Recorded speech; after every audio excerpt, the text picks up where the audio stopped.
Hey everybody, this is Kathleen Moss, and you're listening to A Breast Cancer Diary. Welcome back to Season 2.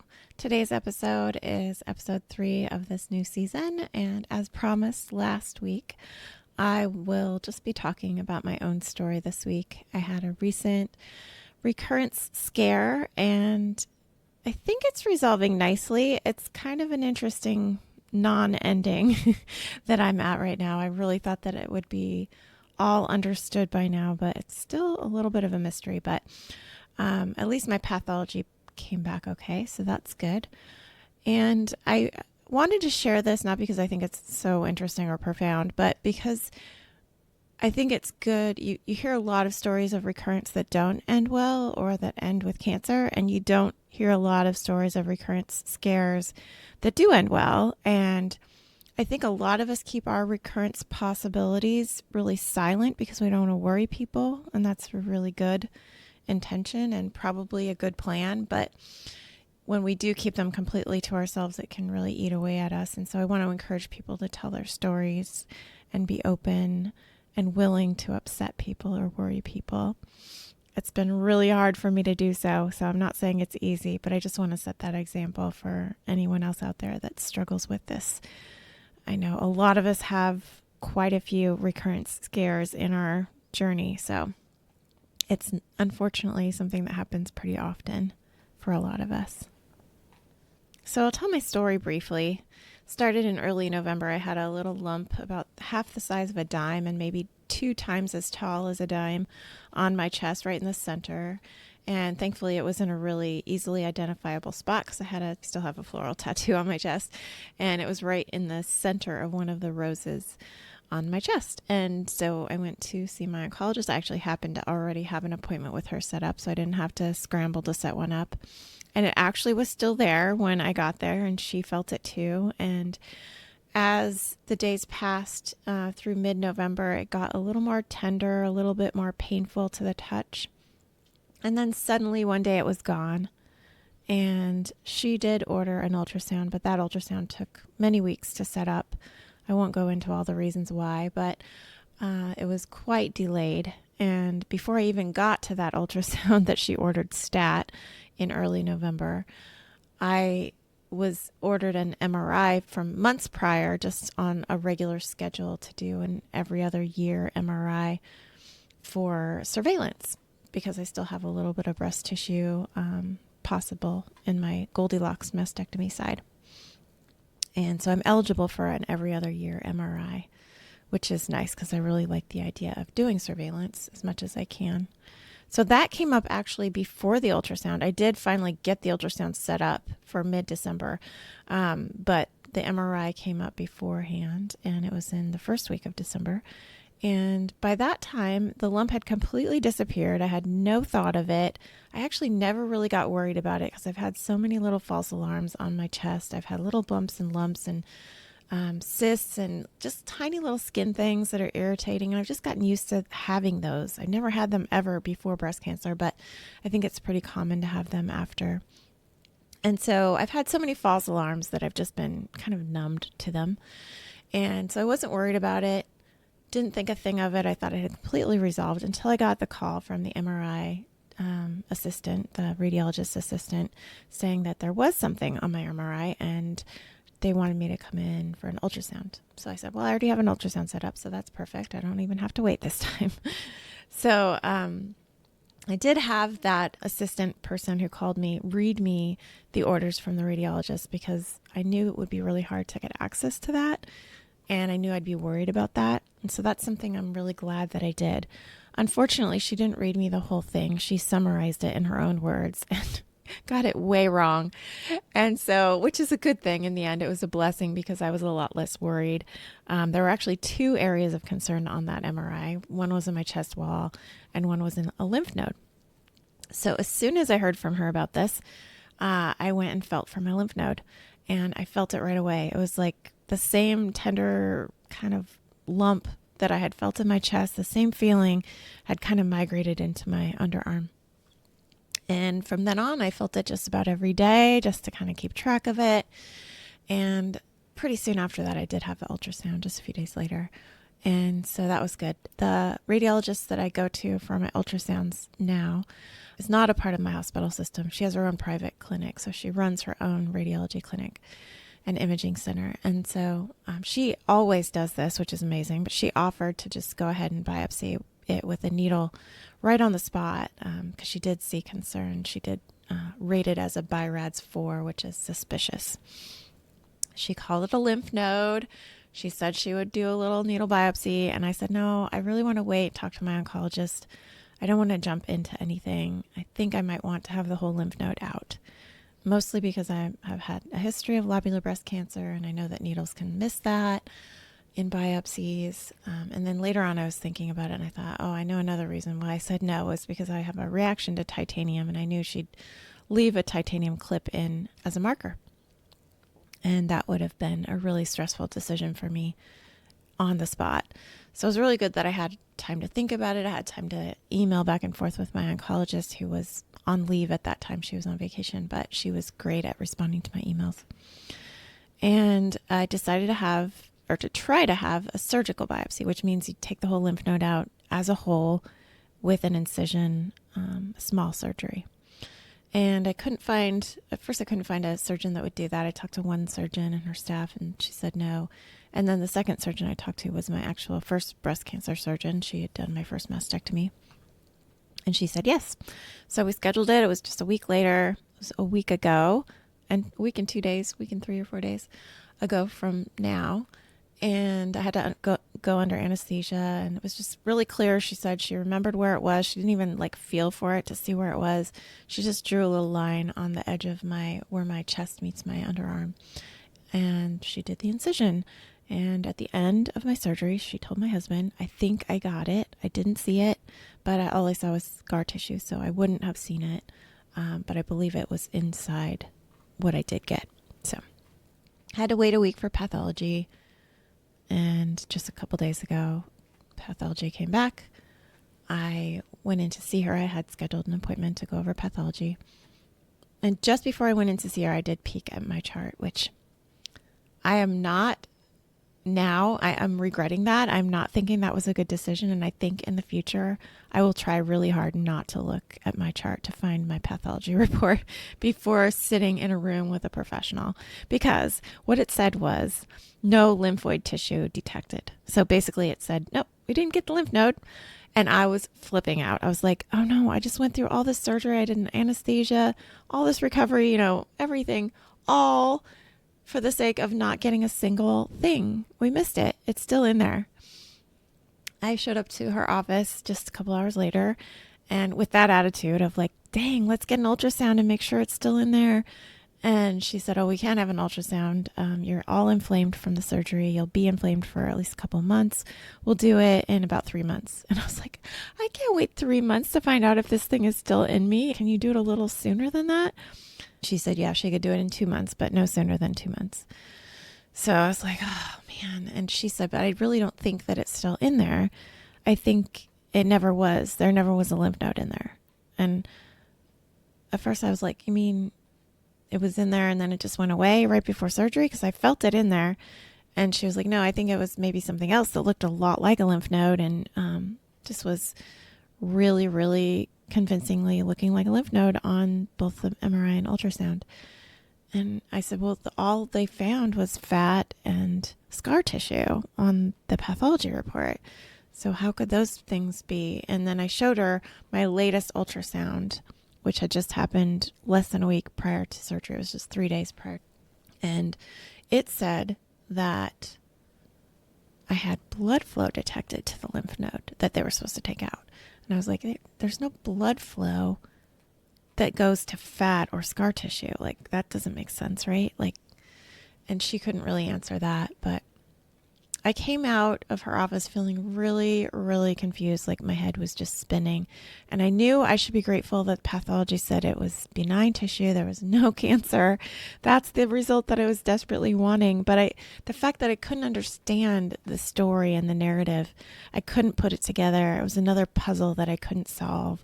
It was really frustrating to me. And I'm sure it would have been to anyone. And So that's kind of where I'm at now. It wasn't as black and white as I thought it would be. For the first 24 hours after my meeting with her, I was thinking, I'm pretty sure there's still a lymph node in me and we're going to find it in 2 months. Then, I went to bed and woke up the next morning and thought, maybe she's right. Maybe there's some other explanation. I need to keep learning. I need to keep asking people who would know. So my oncologist might know. I'll talk to her about it. I have an appointment with her next week. I'll talk to other breast cancer survivors. Maybe they've had this weird situation where they had something that looked like a lymph node inside of them. And one of the things I really started to do was kind of blame myself for not getting that titanium marker, which is kind of the protocol for these situations. You want to mark the lymph node before you take it out. And yet this surgeon had said she didn't need a marker. I was willing to get one when I went in with her, as long as she was willing to also take out the whole lymph node along with the marker. She said she wouldn't even need a marker. And that was really reassuring to me at the time. But then I thought, oh man, how stupid was I? If I'd only had a titanium marker put in, I would know if there was still a lymph node in me or not. It would be really clear that either what they took out with the marker was not a lymph node and we thought it was, or they didn't get the marker, so they didn't get the lymph node. Very black and white. So I was kind of kicking myself and really appreciating the wisdom of protocol. But over the last few days, I've had more insight, and I think now I'm realizing that I can create the narrative for myself. I don't know what's true. I may never know what's true. That may really drive me crazy, but I can create a narrative of what is the most plausible, the most likely situation, in light of the fact that I have a strong body that has incredibly strong markers right now. I'm not having like high cancer markers or anything like that. All my inflammation markers have been low prior to surgery. So I have every reason to think that my immune system is strong, my body is strong, and my body is able to fight off anything that would be concerning. So worst case scenario is there was a lymph node that was concerning and it was starting to build a blood supply. And that would have been really worth worrying about. But maybe when it started to build the blood supply and my body started to detect what was going on, my immune system came in and zapped it, and it was all just necrotic tissue, and it just showed up on the pathology report as necrosis and fatty necrosis, because it was just that my body had killed the lymph node and it was no longer recognizable as a lymph node. I don't know if that's even possible, but I definitely will run it by my oncologist. But that's the narrative that I'm going to tell myself, because I can, and because I have nothing else that is conclusively true that I can tell myself. Which is so often the case in these situations. You don't get the black and the white, you get the gray. You get more complexity instead of more simplicity. And that can be frustrating. So that's kind of where I'm at now. I'm still kind of wondering if there's a lymph node in there. I can feel without pain and kind of feel around, and I don't feel a lump anymore. So that's part of the reason why I'm thinking maybe it's not. It is really confusing to think about that last ultrasound report saying that there was some blood flow, and I would like to talk to my radiologist, and I'll get to when I get that next ultrasound. So I will get to pick her brain about that as well, which will be really good. So I'm very fortunate. I have access to all the people that have all the information. Just need wait a little while and get that information, and just be patient. And then I'll maybe have an even more convincing narrative to tell myself. But I just realized, like, this time around, in my mastectomy experience, I had this little journal. It was like a little travel journal that fits in your purse. And I used that to note all the facts and diagnoses and terms and research that was important to me in my journey and decision making. But I didn't write a narrative in it. I didn't tell my story. And this time I have a bigger travel journal, and I'm calling it my surveillance journal for the rest of my life after the initial occurrence. And I'm going to write in there all the facts and dates and figures and, diagnoses and terms. But I'm also going to write the story. I'm going to write it in my own words. I'm going to write what I believed and what I told myself, because I think that is even more important than keeping track of what happened in a clinical sense and a literal biological sense. Is what did we tell ourselves about what happened? How did it feel? what did I notice? What were the things that were standing out to me? Because my intuition is the most important intuition in the room, and my story matters, even if it doesn't make the doctors do things differently. In this case, it actually did. My story and my desire to have a whole lymph node dissection through surgery was actually granted. And that's another part of the story that I'm really glad for, because I was heard and people took me seriously, and they did things a little out of the ordinary because my story mattered to me. So that's something I brought out of this kind of flustering, confusing recurrent scare, besides the fact that I'm just grateful that I am a well individual now. I am not sick as I feared that I would be.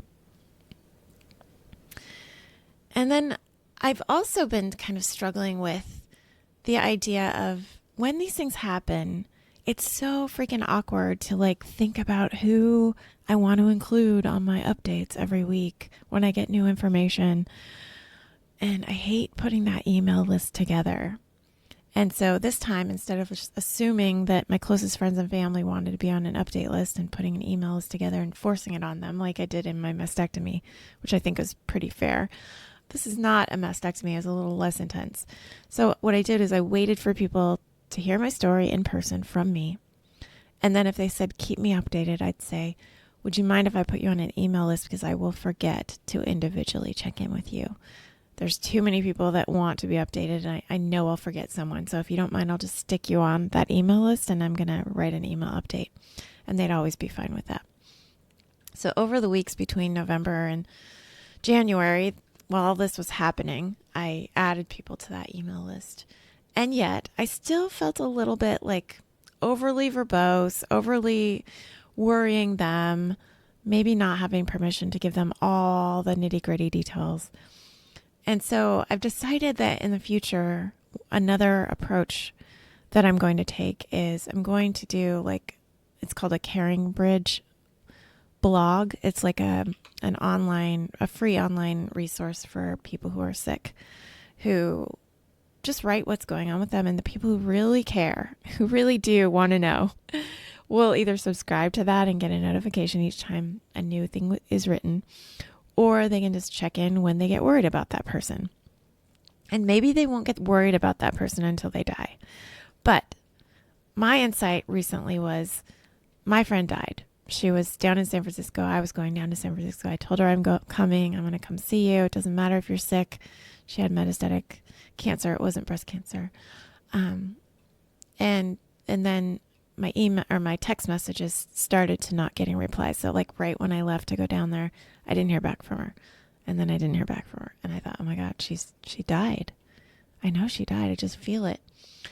And I chose not to check in with any of my friends who were on Facebook, because I don't have Facebook on my phone, but I figured it would be on Facebook. But I decided to go ahead and enjoy my trip in San Francisco and wait till I got home. And then I would ask a friend who was on Facebook. And I think I was in the airport when I asked my friend, have you heard anything about Susanna? And she said, oh yeah, I'm just checking now. And it does say that she passed away a couple weeks ago. And anyway, Susanna had a Caring Bridge blog, and I had been checking it. I didn't have it set up for notifications, but I did know how to access it. And I'd read a couple of her entries just prior to my leaving town. And I thought it was such a gift that she made that blog, because I could look back as far as I wanted and hear as many details as I wanted about her sickness and her struggle and being in hospital and everything. And I could only, do as much as I want and no more. But it was so nice to hear her whole story from her perspective at the end of her life in a way that was concise and didn't exactly have an end, because you never know. And she got a very intense infection at the last minute, so she didn't really know that she was dying. But I thought it would be nice to be able to leave that. It sounds morbid. It sounds like you're, overly focused on the future maybe, but I think it's kind of a gift. So I decided to start a Caring Bridge, and I'm not going to write much in it because not much is going on for me right now. But as I do work on how to resolve the stress that comes with these kinds of things, and my guess is that I'm going to just kind of take my surveillance into my own hands and spend some money that insurance would not reimburse me for. and go to get a diffusion weighted MRI, which is much more specific than a typical MRI. Or maybe I'll find an amazing liquid biopsy that's actually proven to work. Some of them are showing promise, but a lot of them are just not there yet. So I want to record those things too, because I don't want to be like slammed with a shocking diagnosis the way that a lot of my friends have been. I want to be tuned into what's going on. And I think I am to some degree, but it'd be nice to do so biologically. And insurance doesn't pay for the things that would really help me do so in a way that would give me a lot of peace of mind. So at least I can track that on my Caring Bridge blog. And I think then it won't be quite as shocking for me, and it won't be quite as shocking for others that really care to know what's going on with me medically. So that's kind of my resolution coming out of this. I'm not saying this because I'm sharing my Caring Bridge blog with you. I haven't decided to do that yet. It might be searchable, but right now it's set as private, and I haven't written much on it anyway. So if anyone wants to ask me to be added or to be given the invitation, absolutely ask me. My email address is kathleenmoss@protonmail.com. I'd be happy to add you.